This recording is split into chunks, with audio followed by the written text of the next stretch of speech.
military academy in human history, and you will become officers in the greatest and most powerful army the world has ever known. And I know because I rebuilt that army and I rebuilt the military.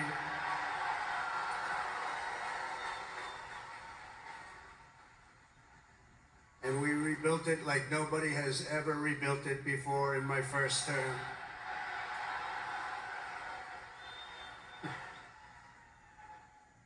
Your experience here at West Point has been anything but easy, but you do not come to the U.S. Military Academy for the word easy. You came for excellence, you came for duty, you came to serve your country, and you came to show yourselves, your family, and the world that you are among the smartest, toughest, strongest, most lethal warriors ever to walk on this planet.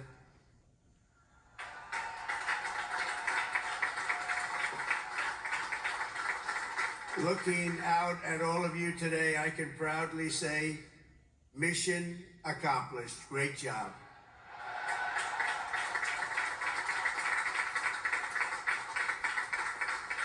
But now you have to go on. You have to forget that, because now you have another. It's a sad thing, isn't it? You know, can't rest on your laurels no matter what. You just have to keep going. You take a little day off, and you go on to the rest, because you have to have victory after victory after victory, and that's what you're going to have as you receive your commissions as second lieutenants. Each of you continues down the same hallowed path, walked by titans and legends of U.S. military law, giants like Ulysses S. Grant, John Blackjack Pershing, Dwight David Eisenhower, the one and only Douglas MacArthur, old blood and guts George Patton, and Stormin Norman Schwarzkopf. All great. So many more. They and countless other patriots before you have walked out of these halls and straight into history, and today you officially join those immortal heroes in a proud ranks of the long gray line. You know that term, so beautiful, the long gray line. Among the 1,000 cadets graduating today, 26 of you wear the prestigious star wreath, signifying the highest level of academic achievement. Please stand up, 26. Let's see if somebody stands who shouldn't be standing.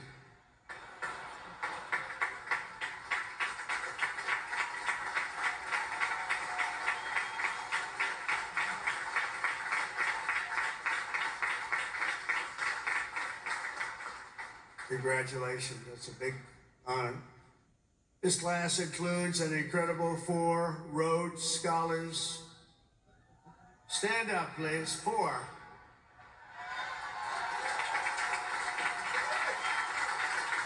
Wow.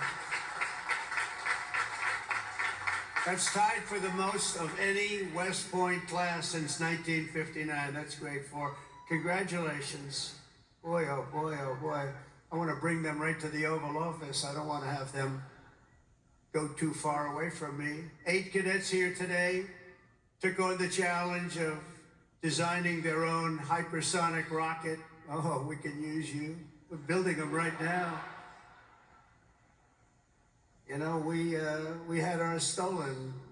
We are the designer of it. We had it stolen during the Obama administration. They stole it. You know who stole it? The Russians stole it. Something bad happened. But we're the designer of it, and we're now building them, and lots of them. And earlier this year, they launched it into space, setting a world record for amateur rocketry. Can't get you in there fast enough. This class excelled not only mentally, but also physically last January, when more than 1,000 cadets volunteered for an 18.5-mile march on a freezing winter night. Cadet Chris Verdugo completed the task in 2 hours and 30 minutes flat, smashing the international record for the competition by 13 minutes. Where is he? Where is he? Come up here, Chris. Get up here, Chris. Wow. Come here. That's by 13 minutes. Come here, Chris. I want to see this guy.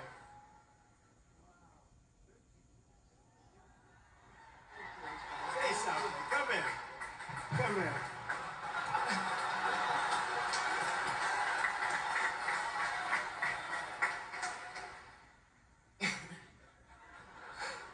It's been a long 5 years, but I couldn't have done it with any of these guys. Love you guys all. Thank you. Wow.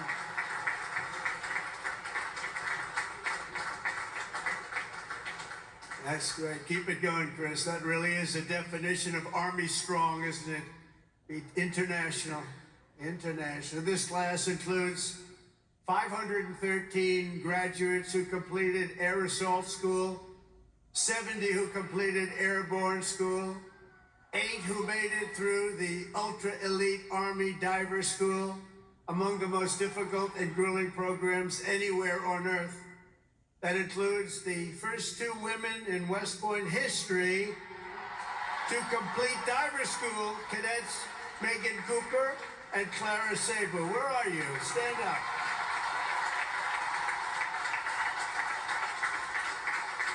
Where are they? Wow, great job. That is not easy. Congratulations, Megan, Clara. That's a job well done. Fantastic. Thank you very much.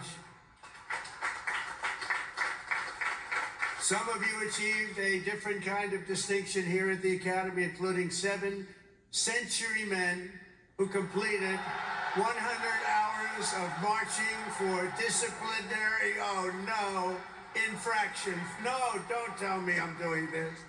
Oh, I'm so sorry. Would you like to stand up? I don't know.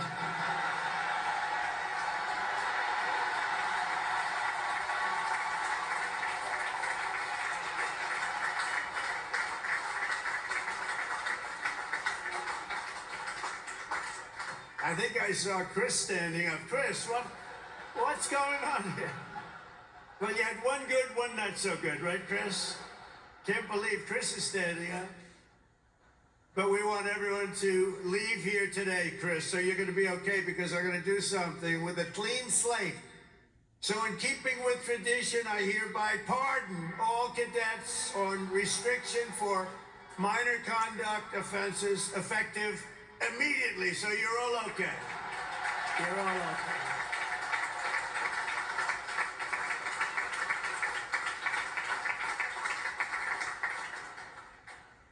The class of 2025 is a lot to be proud of, including your first-rate athletes and athletics. You are something. I've been watching too. I love the sports stuff. What you've done is pretty amazing. Last year, for the first time ever, Army lacrosse became the #1 ranked men's lacrosse team in the entire country.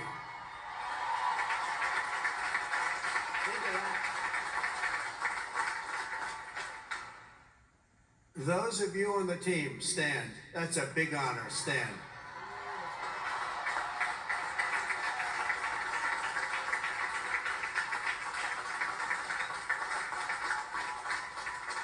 Great. That's a tough sport, too. That's #1 in the country. Your sophomore year, Army football beat Navy 2017. And the next year, you did it again, beating Navy 17-11 and dominating Air Force 23-3. But this year, the Black Knights fought your way into the top 20 nationally and racked up your longest winning streak since 1949 with the help of graduating quarterback cadet Bryson Daly, or as you call him, Captain America. Captain America. Stand up, Bryson. Where's Bryson? We gotta get him up here, right? Come on, Bryson. Man, oh man. I heard I heard well, I came to a game and I said, yeah, he can get into the NFL, can't he? But he chose this life. And you know what? I think he made a good choice. Come on up here, Bryson. Come on up. Wow.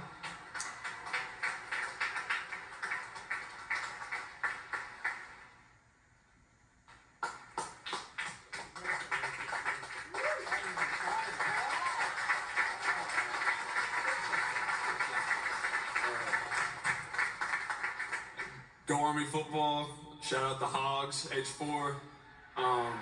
Can't wait to graduate. Love you guys.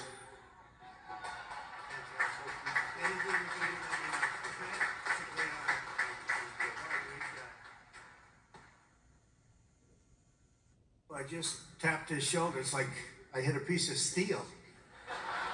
Guy's in good shape. There's a reason, you know? There's always a reason for success. Thank you, Bryson. At a time when other top college quarterbacks were thinking about going pro, Bryson's mind was on something else. As he told an interviewer earlier this year, I'm focused on my career as an infantry officer. That's what he wants to do. So, Bryson, you did the right thing, and that's service at its finest. Thanks, Bryson. That's amazing. He's an amazing guy with an amazing team. Each of you on the field today is among the most talented members of your generation. You could have done anything you wanted. You could have gone anywhere. You could have gone to any school. This is one of the hardest schools to get into. And writing your own ticket to top jobs on Wall Street or Silicon Valley wouldn't be bad, but I think what you're doing is better.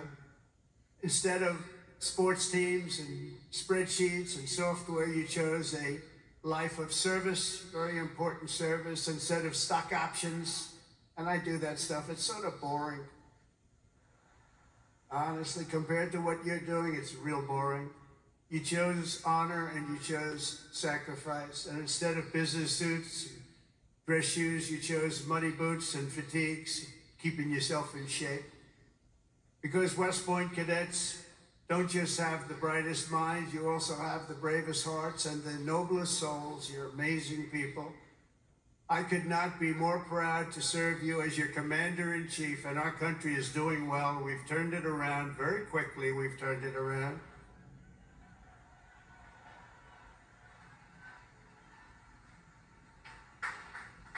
I just got back from the Middle East, and I was at, as you know, Saudi Arabia, Qatar, UAE, and I will tell you, they said, all three leaders, great leaders of those three nations, they all said the same thing. The United States of America is hotter now than we've ever seen it, and a year ago, it was as cold as it gets, and it's true. It's true. We have the hottest country in the world, and the whole world is talking about it. That's an honor for all of us. I cannot wait to see the glory that is still ahead, however, for the West Point class of 2025, and we're going to help you a lot because we're going to give you a nation as good or better than it ever was. That's what I promise you.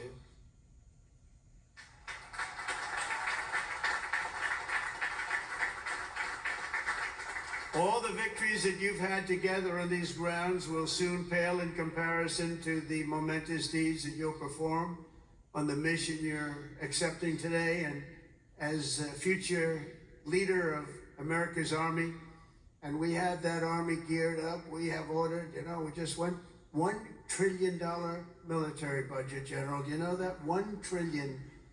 Some people say, could you cut it back? I said, I'm not cutting 10 cents. There's another thing we can cut. We can cut plenty of others. Right, Dan? We can cut plenty of other things. And you have a good man in Dan, too, General. I think you're going to find that. It's a very different warfare out there today. Now they've introduced a thing called drone. A drone is a little bit different. It makes, you have to go back and learn a whole new form of warfare. You're going to do it better than anybody else. There won't be anybody close. Generation after generation, the men and women of the Army have done whatever it takes to defend our flag, pouring out their blood onto the fields of battle all over the world.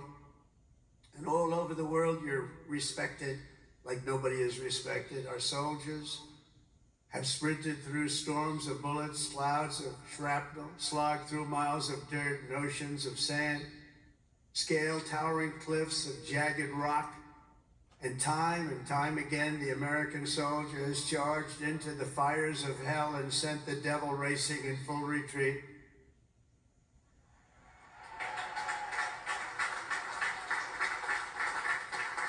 No task has ever been too tough for America's Army, and now that 250-year legacy of glory and triumph belongs to you, the 1,000 newest officers of the greatest fighting force in the history of the world. And that's what you are, and that's what you're being thought of.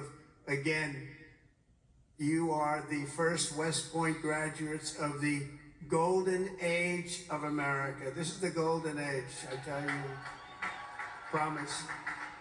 We're in a new age. This is the golden age.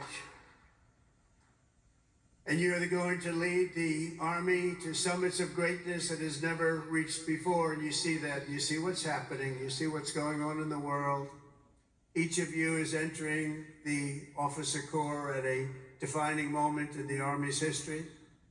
For at least 2 decades, political leaders from both parties have dragged our military into missions it was never meant to be. It wasn't meant to be. People would say, why are we doing this? Why are we wasting our time, money, and souls in some case? They sent our warriors on nation-building crusades to nations that wanted nothing to do with us, led by leaders that didn't have a clue in distant lands, while abusing our soldiers with absurd ideological experiments here and at home. All of that's ended. You know that. All of it's ended. It's ended strongly ended. They're not even allowed to think about it anymore. They subjected the armed forces to all manner of social projects and political causes while leaving our borders undefended and depleting our arsenals to fight other countries' wars. We fought for other countries' borders, but we didn't fight for our own border, but now we do, like we have never fought before, by the way. But under the Trump administration, those days are over. We're getting rid of the distractions and we're focusing our military on its core mission, crushing America's adversaries, killing America's enemies, and defending our great American flag like it has never been defended before.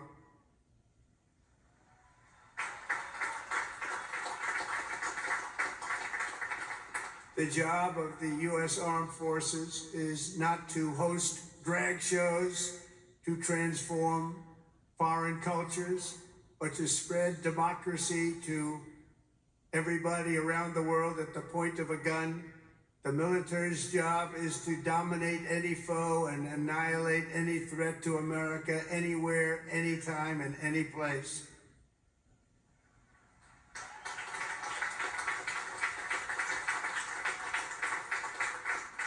A big part of that job is to be respected again, and you are, as of right now, respected more than any army anywhere in the world, and that's happening, and I can tell you, you are respected like nobody can believe.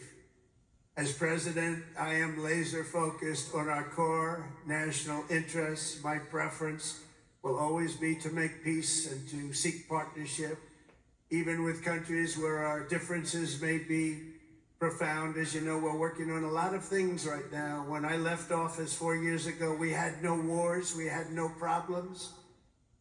We had nothing but success. We had the most incredible economy, the greatest, single greatest economy for a president in history. I think we're going to beat it this time by a lot, if you want to know the truth. But we had something going on very special. But if the United States or its allies are ever threatened or attacked, the Army will obliterate our opponents with overwhelming strength and devastating force. That's why my administration has begun a colossal buildup of the United States Armed Forces, a buildup like we've never had before. Peace through strength. You know the term. I've used it a lot.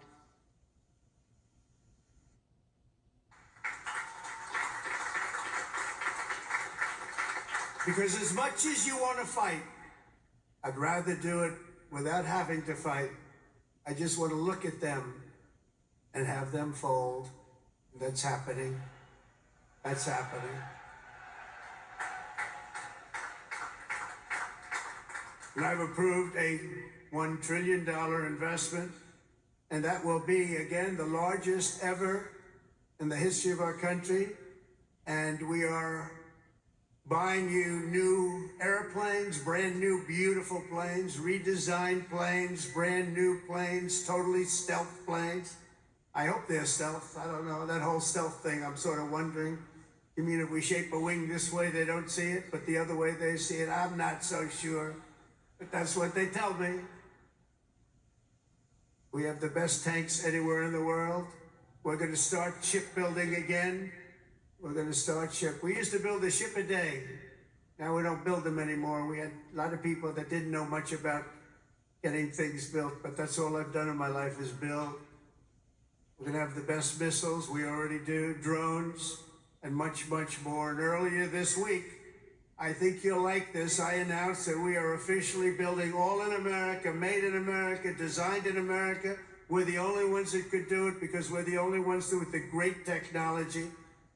We're building the Golden Dome missile defense shield to protect our homeland and to protect West Point from attack. And it will be completed before I leave office.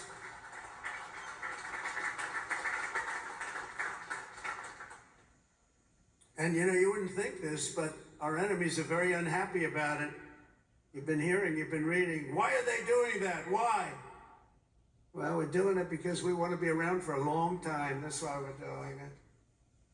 We're also restoring the fundamental principle that a central purpose of our military is to protect our own borders from invasion. Our country was invaded for the last 4 years. And they've allowed people to come into our country that shouldn't be here. Criminals walk in, no vetting, no checking, no nothing. Where are they coming from? And they were taking people out of prisons. They were taking gang members. They were taking the mentally insane and allowing them to come in, and we're getting them out of our country. We have no choice. We're getting them out and bringing them back where they came from. Have no choice.